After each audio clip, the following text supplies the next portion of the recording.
Hi friends, welcome to Neha food stories. ഞാൻ ഷെഹറൂബ ഷമീർ. ഞാൻ ഇന്നിവിടെ വന്നിരിക്കുന്നത് ഇൻസ്റ്റന്റ് ആയിട്ട് നമുക്ക് ഉണ്ടാക്കാൻ പറ്റുന്ന സദ്യ സ്പെഷ്യൽ മാങ്ങ അച്ചാറാണ്. അപ്പൊ ഈ മാങ്ങ അച്ചാർ എങ്ങനെയാണ് ഉണ്ടാക്കുന്നത് എന്ന് നമുക്ക് നോക്കാം.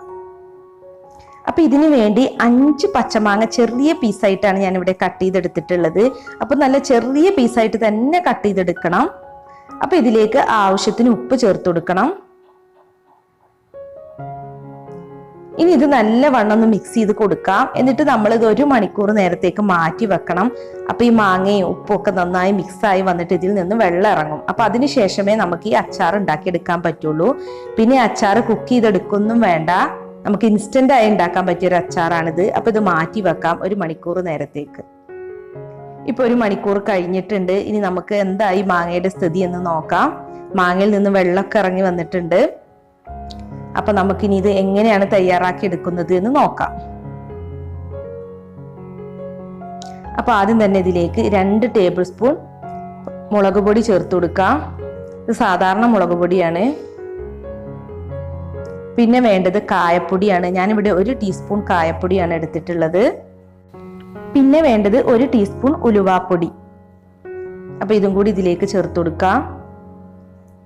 പിന്നെ കുറച്ച് കറി ലീവ്സ്, അതായത് ചെറിയ പീസായി കട്ട് ചെയ്തെടുക്കണം, കറിവേപ്പിൻ്റെ ഇല.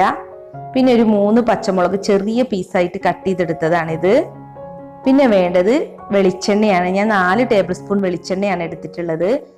അപ്പൊ ഈ വെളിച്ചെണ്ണ ചേർത്ത് കഴിഞ്ഞാൽ നമ്മുടെ അച്ചാർ നല്ല ടേസ്റ്റ് ആയിരിക്കും. നല്ലെണ്ണ ചേർക്കണമെങ്കിൽ അതും ചേർക്കാട്ടോ, പക്ഷെ കൂടുതൽ ടേസ്റ്റ് വെളിച്ചെണ്ണക്കാണ്. പിന്നെ വേണ്ടത് വിനാഗിരിയാണ്. ഞാനിവിടെ 6 ടേബിൾ സ്പൂൺ വിനാഗിരിയാണ് എടുത്തിട്ടുള്ളത്. അപ്പൊ ഈ മാങ്ങ അധികം പുളിയുള്ള മാങ്ങയൊന്നും അല്ല കേട്ടോ. നല്ല പുളിയുള്ള മാങ്ങയാണെന്നുണ്ടെങ്കിൽ വിനാഗിരി ചേർത്തില്ലെങ്കിലും കുഴപ്പമില്ല. അതിന് പകരം തിളപ്പിച്ചാറിയ വെള്ളം ചേർത്താലും മതി. ഇതിപ്പോ ഒരു മീഡിയം പുളിയുള്ള മാങ്ങയാണ്. ഇതിലേക്ക് ഒരു പിഞ്ച് പഞ്ചസാര ചേർത്ത് കൊടുക്കാം. നമ്മുടെ അച്ചാറിന്റെ ടേസ്റ്റ് ഒന്ന് അഡ്ജസ്റ്റ് ചെയ്യുന്നതിന് വേണ്ടിയാണ്. ഇനി ഇത് നല്ലവണ്ണം ഒന്ന് മിക്സ് ചെയ്ത് കൊടുക്കാം. അപ്പൊ അച്ചാർ ഇപ്പൊ ഈ പരുവത്തിലായിട്ടുണ്ട്. ഞാനിതൊന്ന് ടേസ്റ്റ് ചെയ്ത് നോക്കിയിരുന്നു. അപ്പൊ എരിവ് കുറച്ച് കുറവുണ്ട്. ഞാൻ എടുത്ത പച്ചമുളക് എരിവ് കുറഞ്ഞതായിരുന്നു. അപ്പൊ ഇനി ഇതിലേക്ക് 2 table spoon Kashmiri red chilli powder ചേർത്ത് കൊടുക്കാം. അപ്പൊ നല്ലൊരു കളറും കിട്ടും, അത്യാവശ്യത്തിന് എരിവും കിട്ടും നമ്മുടെ അച്ചാറിന്. പിന്നെ അച്ചാറൊക്കെ ആവുമ്പോൾ നല്ല എരിവ് വേണമല്ലോ, എന്നാലല്ലേ ടേസ്റ്റ് ഉണ്ടാവുക. ഇനി ഇത് നല്ലവണ്ണം ഒന്ന് മിക്സ് ചെയ്ത് കൊടുക്കാം. പിന്നെ നമ്മൾ ഈ അച്ചാറിലേക്ക് മഞ്ഞൾപ്പൊടി ഒന്നും ചേർക്കേണ്ട ആവശ്യമില്ല. ഇനിയിപ്പോൾ ഇഞ്ചി ഇഷ്ടമുള്ളവർക്ക് ചെറുതായി കൊത്തി അരിഞ്ഞ ഇഞ്ചി 1 ടീസ്പൂണൊക്കെ ചേർത്ത് കൊടുക്കാവുന്നതാണ്. വെളുത്തുള്ളി ഒന്നും ചേർക്കേണ്ട. അപ്പൊ നമ്മുടെ അച്ചാർ ഇപ്പോൾ ഇവിടെ റെഡി ആയിട്ടുണ്ട്.